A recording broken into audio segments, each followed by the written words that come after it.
Ever wonder where the origins of the phrase okay comes from? If you haven't, pay attention to this story. You will never be able to use that phrase again without thinking about how it was invented. It's one of those facts that will just stick in your head.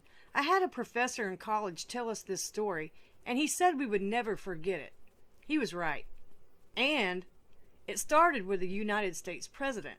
The dead president on your $20 bill is none other than Andrew Jackson. Jackson was our 7th president of the United States from 1829 to 1837. Before he was elected president, he was also a very famous general in the United States Army and hero at the Battle of New Orleans, and he also served in both houses of the U.S. Congress. Jackson was considered to be our first Democrat president, before they had the party system as we know today. The first president that was officially titled a Democrat was Jackson's successor, Martin Van Buren, who was also his vice president. But Jackson was an expansionist and sought to advance the rights of the common man against what he considered a corrupt aristocracy.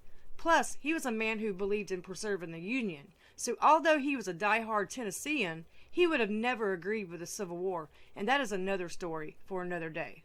The word okay, all caps, is not exactly a word but an abbreviation of 2 words, where in modern days we use the abbreviation okay. It means we are in agreement, which is basically what the word stands for, all correct.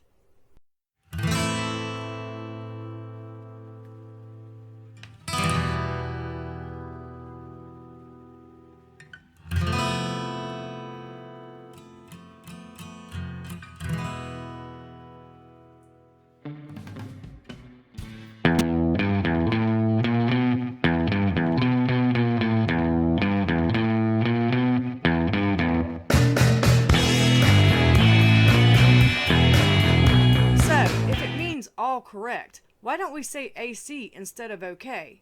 Well, that would be attributed to our 7th U.S. President, Andrew Jackson. On March 23, 1939, the initials OK were first published in the Boston Morning Post and meant as an abbreviation for all correct. However, the abbreviation was misspelled, yet became a popular slang misspelling and steadily made its way into the everyday speech of Americans, a lot like the abbreviations we use when texting someone, like LOL for laughing out loud.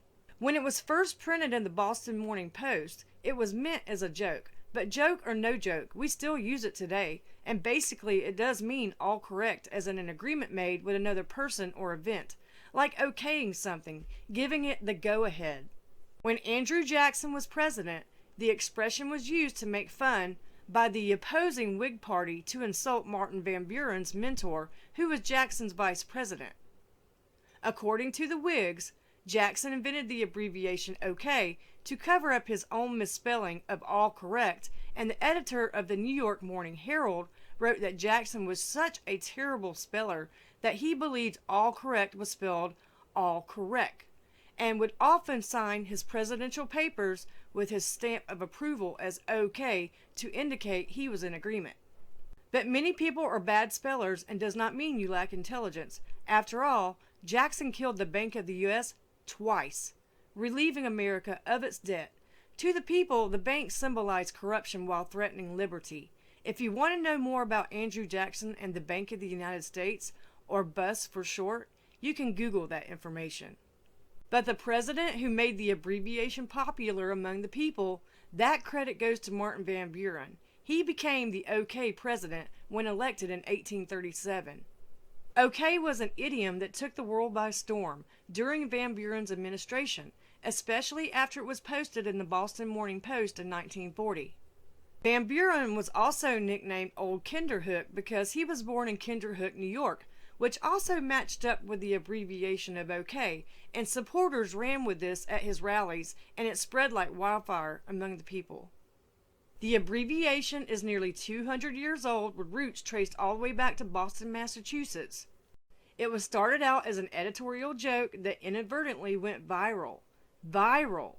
Even back in the late 19th century.